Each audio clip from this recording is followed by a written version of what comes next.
इस पर जैक मान जाता है। जैक अपनी गाय से बहुत प्यार करता है, इसलिए वह उनसे कहता है कि वह एक दिन अपनी गाय को लेने जरूर आएगा। ये कहते ही वह वहाँ से चला जाता है। अब दोनों हस्बैंड वाइफ के पास एक चीज आ चुकी थी। फिर ये उस तरफ जाने लगते हैं जिस तरफ वह लाल कवर वाली बच्ची गई थी। वह बच्ची अपनी दादी के घर गई होती है, जहाँ एक भेड़िया उसकी दादी का भेष बनाकर लेटा हुआ था और वह उसकी दादी को निगल चुका था। बच्ची हैरान होते हुए पूछती है, दादी आपके कान इतने बड़े क्यों लग रहे हैं? तभी उनके घर के बाहर खड़ा बेकर बच्ची की चीख की आवाज सुनता है और तुरंत घर के अंदर आ जाता है। वह देखता है कि वह भेड़िया दादी के साथ साथ बच्ची को भी खा गया है और अभी सो रहा है। तब बेकर उस भेड़िए का पेट फाड़कर उसकी दादी और बच्ची को बाहर निकाल देता है, जिससे उनकी जान बच जाती है। ये देखकर वह बच्ची अब खुशी खुशी वह लाल रंग का कवर बेकर को दे देती है और अब बेकर के पास दो चीजें हो गई थी। अब हम सिंड्रेला को देखते हैं, जो अपना खूबसूरत सा लिबास पहनकर राजा की पार्टी में महल गई थी। वह यहाँ से जाने के लिए भाग रही थी। उसने दरअसल पार्टी में प्रिंस यानी कि शहजादे के साथ डांस किया था, जो उसे पहली ही नजर में पसंद करने लगा था। वह भी सिंड्रेला का पीछा कर रहा था और उसी से बचकर वह भाग रही थी। वह भागते भागते जंगल में आ गई थी, जहाँ रास्ते में बेकर की वाइफ उसे देख लेती है। तभी सिंड्रेला यहाँ पर छुप जाती है। प्रिंस बेकर की वाइफ से पूछता है कि आपने किसी लड़की को यहाँ से भागते हुए देखा,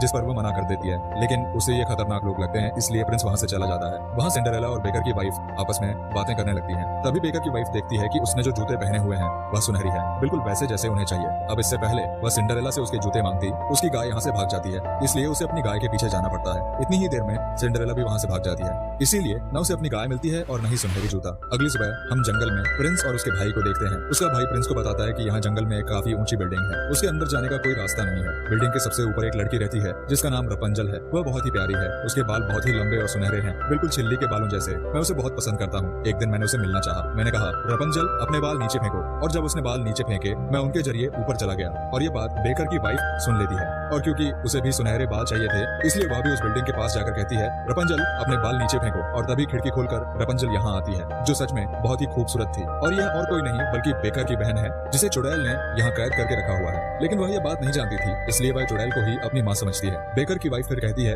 रपंजल अपने बाल नीचे फेंको, और इस बार वह बाल नीचे फेंक देती है, जिन्हें काटकर बेकर की वाइफ यहाँ से भाग जाती है। वह सीधा अपने हस्बैंड के पास जाती है, जहाँ उसके हस्बैंड ने गाय को भी ढूंढ लिया था और अब उनके पास 3 चीजें हो गई थी। फिर हम उसी बच्चे जैक को देखते हैं, जो अपने घर पहुंच गया था। और जब उसकी मॉम को यह पता चलता है कि वह अपनी गाय सिर्फ 5 बीजों के बदले बेच आया, तो वह इस पर काफी गुस्सा करती है। वह कहती है, तुम बेवकूफ हो, 5 बेकार से बीजों के लिए तुमने अपनी गाय बेच दी। ये कहने के बाद वह उन बीजों को यहीं पर फेंक देती है। फिर अगली सुबह जैक देखता है कि उसके घर के बाहर एक बहुत ही बड़ा पेड़ है, जो आसमान की ऊंचाइयों को छू रहा है, और अब वह उस पर चढ़ना शुरू करता है। फिर रात को वह सोने का एक बहुत बड़ा अंडा लेकर बेकर और उसकी वाइफ के पास आता है और कहता है, अब मुझे मेरी गाय वापस चाहिए। बेकर की वाइफ अंडे को देखकर काफी हैरान हो जाती है। वह कहती है, मैंने आज से पहले इतना बड़ा अंडा नहीं देखा, वह भी सोने का। ये तुम्हें कहाँ से मिला? जैक बताता है, जो जादुई बीज तुमने मुझे दिए थे, उसकी वजह से एक बहुत बड़ा पेड़ बन गया, जो दूसरी दुनिया तक जाता था, और वहाँ इंसान नहीं बल्कि दूसरी मखलूक रहती है, जिन्हें